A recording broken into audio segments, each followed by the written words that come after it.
Mr. Clarence Benford is a learning director at Banneker. Back in the late 60s, he was the principal here. Mr. Benford, are you satisfied with the new system? Is it actually helping the children learn? Well, my answer to that question would be that it's actually too soon to say. From what I've seen thus far, however, in terms of children learning, I think it is fine. What are its advantages over the old system? Say, three of the four children under the previous system had difficulty reading. Are they having it easier this way? Are they learning more quickly? Well, definitely, because students were grouped a bit differently under this system. It is not a graded system. They were grouped on a skills basis. By that I simply mean Sullivan has devised, that's Mr. Sullivan, the Behavioral Research Laboratories, has devised a placement test in the area of reading and mathematics. And each youngster was administered this particular test. And based upon his score, he was grouped accordingly and also placed in certain materials. This allows him to work at a level of operation comfortably. It also, since we have an individualized, non-graded approach, it allows him to progress through these materials at his own individual rate, according to his own ability. And how are the teachers adapting into the new system as curriculum managers? How are they adapting to the system? Adapting to the system, right. Yeah, well, they're adapting to the system quite well, I would say. They have, working with them, in each given learning situation, a person known as a learning supervisor. It allows them to move around the classroom, helping each individual youngster to work with him independently as the need arises. But from talking to the curriculum managers and the assistant curriculum managers, they are quite enthused and they feel that this program is being helpful to youngsters. Yeah, and just one more. Some critics have said that the new system is a slap at conventional teachers. Is there an implication that the other teachers don't try as hard as they should under the old system? I would not agree to that statement. I feel that anything new has with it its pros and cons. And I would say that this system is different. It does involve a great deal of work on the part of, quote, teachers. However, teachers, I find to be the case, have worked also under the old system. I think we're talking about a difference of approach and technique and material rather than a difference in people. And you find that the children are working harder in this program? Are they participating to a greater extent than they did in conventional classroom methods? Well, this appears to be the case. The students are quite enthused about the different approach, the different material, and they work very hard at it. They seem to be quite happy, if I can point that out. Thank you, Mr. Banford. Mm-hmm.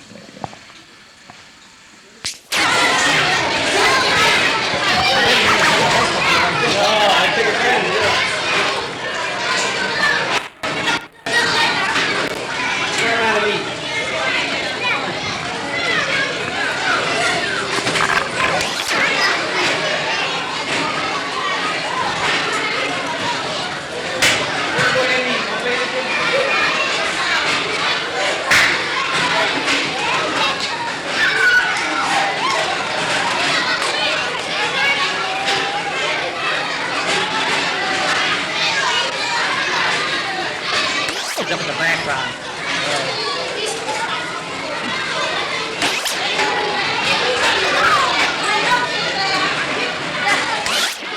This is Bill Gary for Roving. This is Bill Gary for Roving Report from the Banneker Curriculum Center in Gary, Indiana.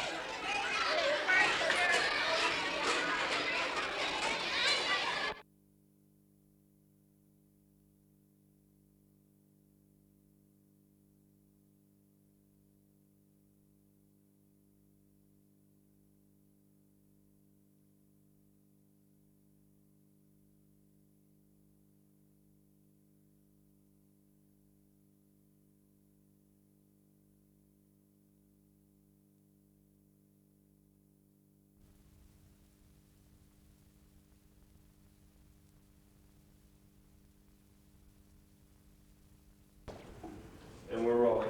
Are you rolling tapes? Yes. Okay. If you could tell us how you started the school, the idea, and what is the idea? Well, the school originated in 1955 as an idea to augment my income. I was working for the public sector at that time, and You mean the government the government school? school, the government schools, right. I'm glad you put it that way. And that coming summer, which would be the summer of 1955, I thought up the notion that we could go out and do some tutoring. That's all there was. It was to be a summer school tutoring. And in 1955, in California in particular, there were no summer schools. The only thing that was being offered in our area, which is Marin County, we had a school offering swimming and typing. We had reached in 1955 the pinnacle of higher learning in this state. There were no problems. All the children were absolutely perfectly learning. I started the school. I dreamed up the name 3R, reading, writing, and arithmetic, a takeoff on the old song, and got fired because of it. I was teaching at Richardson Bay School, which is now known as Martin Luther King in Sausalito, and I got canned for having had the gall to enroll the president of or the chairman of the board's son in our proposed reading. Now the reason the school we have never accepted a gift. We're not in the gift market. And the reason we're not is that the moment you accept a gift, whether it be a subsidy from Uncle Sam or from Mrs. Gotrocks, you're in trouble. And I can point to U of C, and it's University of California, Berkeley, screaming for its autonomy. And this is like a prostitute screaming for her virginity, because she can't have both. She can't be a prostitute and be virginal. And in the case of UC, they can't accept the position of being subsidized by the state and then tell the state not to do anything about it. Well, what does it cost for a parent to send a child here? Approximately $900 a school year. That's from September through June, roughly 180 days of schooling. It is exactly in cost, or in percentage, it is 50% of what it costs to educate a state child. Because out of that, paying double then. They're paying double. No, but I'm talking about something else. I'm talking about the excuse me. Talking about the average daily attendance cost in the state of California in relationship to schools such as ours. For example, we out of that $900 buy our property, amortize the property, pay the local taxes and the state taxes and federal corporate taxes. The state charges $900 and an additional $900 for capitalization of plant. So it's costing the state of California $1,800 roughly, when you consider bond and debt, and maybe even more. No one can really put his finger on it. Now my contention is we cannot be concerned with the future in the sense of the public sector or the government sector, because we don't know the future. But we do know that it takes a literate human being to contend in the future, whether it be socialistic, capitalistic, anarchistic, nihilistic, and what have you. I think the greatest discrimination that takes place in any given society is the discrimination that takes place between a literate human being and an illiterate human being. So that in this school, a child comes to acquire certain basic tools, one of which is reading. Second, the manipulation of mathematical symbology, if you want to put it technically, arithmetic, math. The ability to know the Muttersprache, to know the mother's tongue. I think the most sickening thing that I have ever encountered in all the years I've been in education, and I've been in it over 20-some years, almost 25 years now, and that is to see a normally constituted human being with all the intelligence God has given him, and I'm not talking about 195 IQ or 160 or the top 1.5%. I'm talking about the bulk of humanity. To see him go through 12 years of schooling and come out illiterate, literally illiterate. And to me, this is a travesty. This is a waste. You say you don't have any failures here. We have failures, yes. We give Fs. But then we do something about it.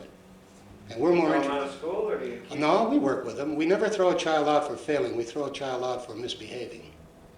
And we have found that behavior and failing run hand in hand. If you can make the child come around to, and I say make the child come around to achieving in the given area that he's in, or in an area that he's in, you will find out that the behavior begins to change. Achievement, success breeds an attitude that is commensurate with behavior, or good behaviors. So-called success in the child's mind, not, Yeah. it's in the child's mind that this thing takes place. He is his worst own enemy. He becomes his own judge, and he judges himself in a matter of about 3 different areas. In comparison with Mary and Johnny next to him, in comparison to what he thinks Mommy and Daddy want from him, and finally in comparison with what he thinks the teacher wants from him. And it's up to the intuitive teacher, the empathetic teacher, to realize this. So this is not a rote thing where you memorize and go through a Zig Heil, Achtung type thing. But you do demand and you do help and you do give him the tool. And the tool in reading has to be something that he can master and understand. And I think, and I believe, that the thing that has happened in American letters, we have gone off into an area where we've been entrapped. I'm speaking now of government. We've been entrapped in government schools in believing that we can literally make a happy child by ignoring what a school is. And as a result, the child coming to you, to a school, expecting certain things, because somehow or other, before he enters that school, he's been indoctrinated to believe certain things will happen, does not learn how to manipulate that tool of reading, he's the one that begins to drop out. He's your asocial human being. And at the final analysis, I do not blame a child being bitter or a human being coming through 12 years of school being embittered at the so-called establishment, because at that point in life, the establishment has failed him.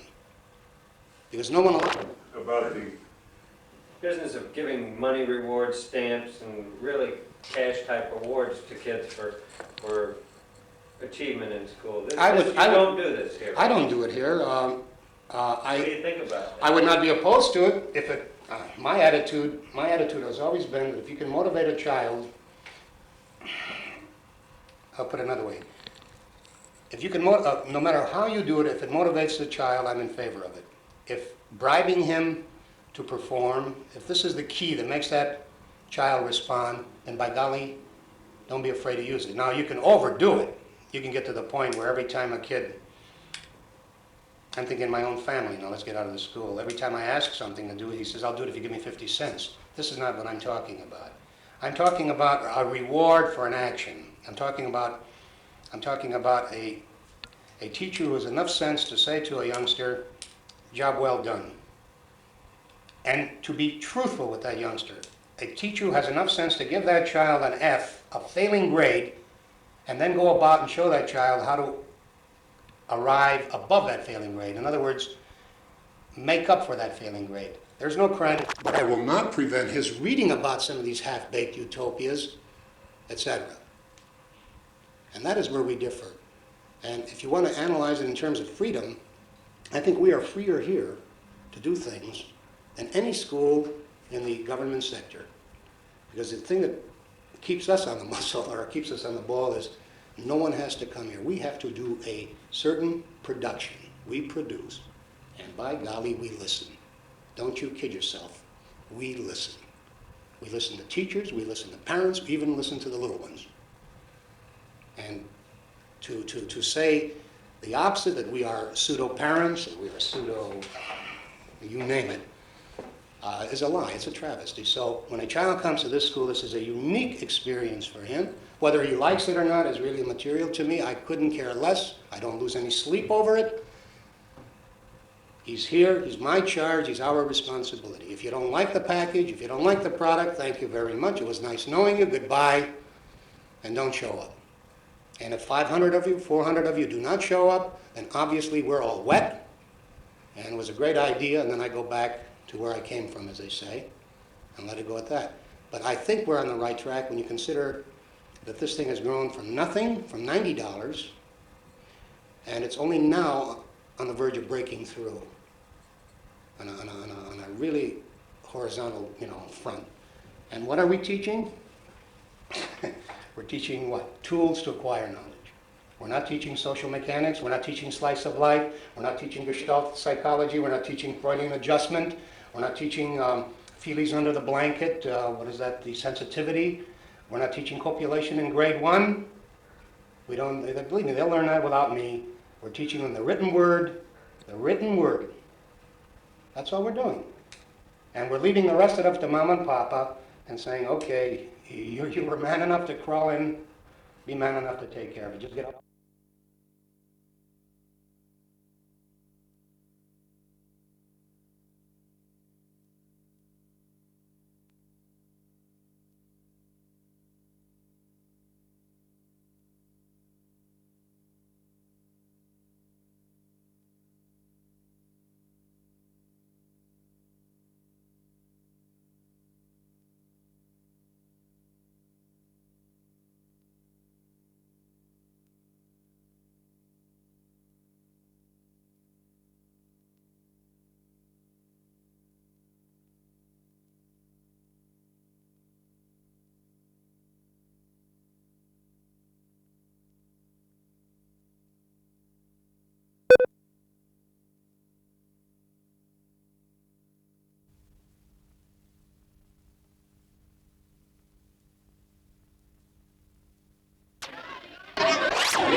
The next word.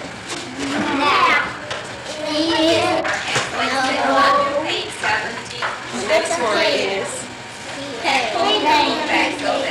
David, spell it. Look at your card. Now look at your card. Do you have P-A-N? Let's look at box number Do you one. have it, John? In box number one, you have a picture and two words. Now, what you can look at The next one is Kimberly. the word that goes with Spell the it. picture.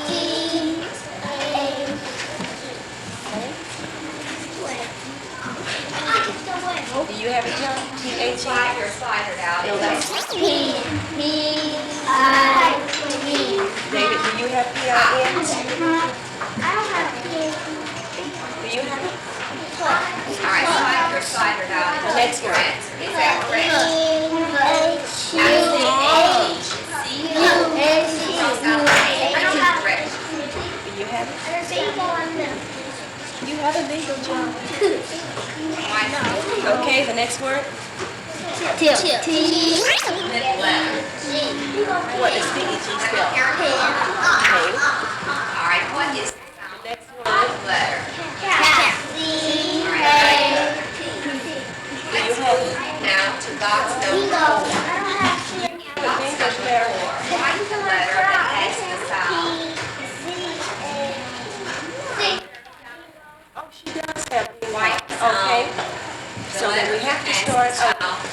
Slide your slider down and take your answer. Then we start over, okay? This time I'm not going to show you the picture. Take all your... We have a word, and the word is mop. Circle the picture that goes with the word.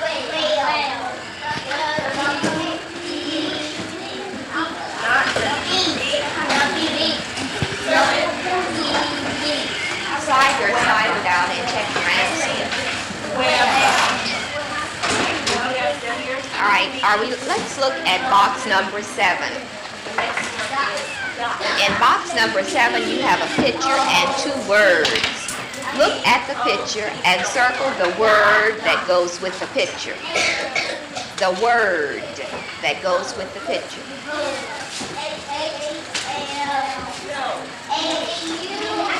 Slide your slider down and check your answer. Put the word at the picture and the 2 words and put a circle around the word that goes with the picture.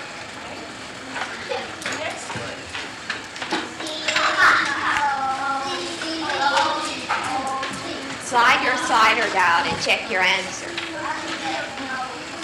If it isn't correct, make your correction now. How do you spell the word top? All right, very good. All right, in box number 9, you have the picture of a top. On the line under it, write the word top.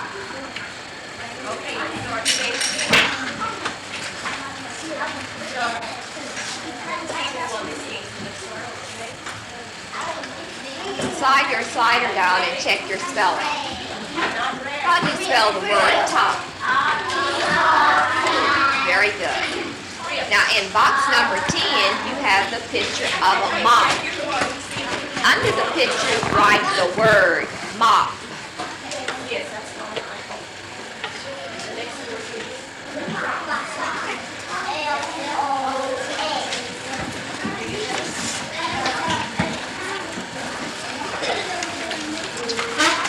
Check your spelling.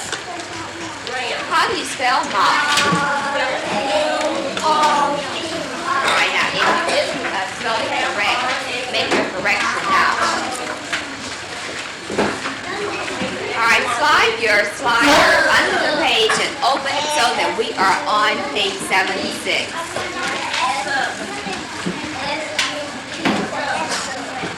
In box number 1, we have 2 words. Who would like to read for me the word at the top? Cheryl? Spell map.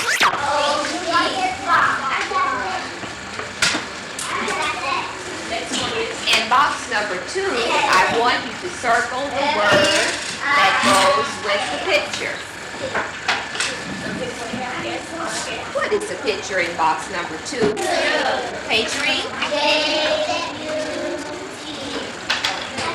You may just stop working, Samuel. All right, boys and girls, let's look at box number 5. Everyone look at box number 5. Renee, what is the sound at the top, please, in box number 5? Very good. Cheryl, can you give me the sound of the letter at the bottom? Very good. Now, I want you to circle the letter that has the sound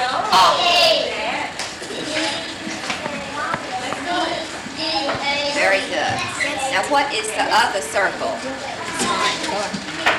What is the other sound, boys and girls, in box number 5? Renee, what is that sound? Yes, in box number 5. Duh. Very good. Slide your slider down and make your corrections. All right, let's look at box number 6. In box number 6, circle the letter that has the sound D.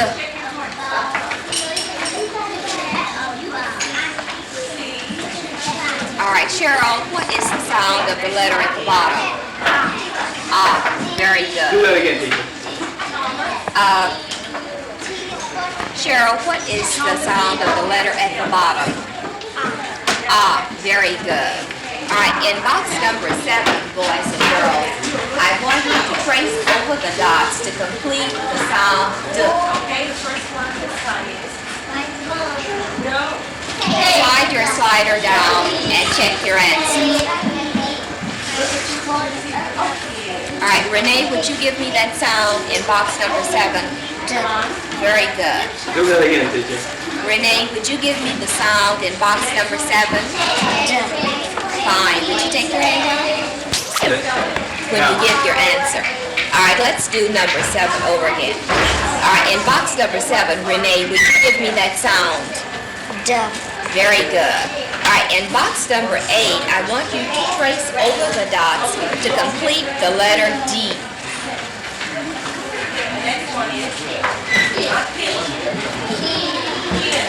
Slide your slider down and check your answer. And ready? This is Mrs. Trevor Smith, the curriculum manager in Learning Center 103 here at Banneker School. Last year and for 11 previous years, Mrs. Smith was a teacher here. Mrs. Smith, how do you like the new system? Is it working? Yes, I think it's working. It's a very good program. How do the children respond? Can you name one or two how the progress you've noticed they've made? Well, I think the children like the program. As an example, I'd like to point out 2 little girls for you, Renee and Cheryl. They are working in Book A, and this book deals directly with phonics, and it introduces the boys and girls to the sounds, and it allows them, after they complete Book A, to work at their own speed and they can go as fast as they are able to complete a book. Then the children in general, are they enthusiastic about the program? How do you find them responding? I find them very enthusiastic about the program. And about your own teaching experience, do you find it a challenge? Do you find you have to work harder? Or Yes, we have to work very hard. There are a lot of things that we have to do to bring into the boys and girls, and it's a very hard program, but it is very challenging. Well, thank you, Mrs. Smith. Sure. All right, boys and girls, let's look at box number 3. In box number 3, write the sound D.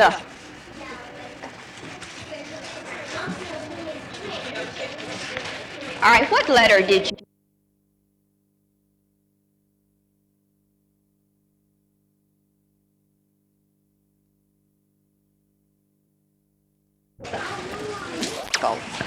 There's C at the top. Cheryl? Ah, very good. So I want to introduce her. Oh, ready, you set? Good. All right, this is Renee Horton. How old are you, Renee? 7. And how do you like this new learning program? Fine. You learning to read real well? Yes. How about arithmetic? You getting that too? Yes. So you find this all rather interesting, don't you? You Yes. seem to be working very hard there when we were watching you. Is that right? Yes. Well, thank you very much, Renee. Thank you. Okay, that's... Oh. All right, this is Cheryl Jones. How old are you, Cheryl? 6. How do you like school now? All right. Of all the subjects you had, which do you like best? My math book. Oh, is that right? Do you like this new system? You find it very interesting? Yes. Well, good. You seem to be working awfully hard. Does teacher keep you working pretty hard? Yes. Well, good. Well, thank you very much. You're welcome. Okay. In front of you so that you can be nice and comfortable. Are you comfortable? Or you say the word math. Ready? Of the plan, you can best see where the weaknesses and the strong points of this plan are, and in some way evaluate the effectiveness of this particular plan. Incentives. This is an added question, Mr. Kendrick. What is the key to learning in this new system of education? The key to learning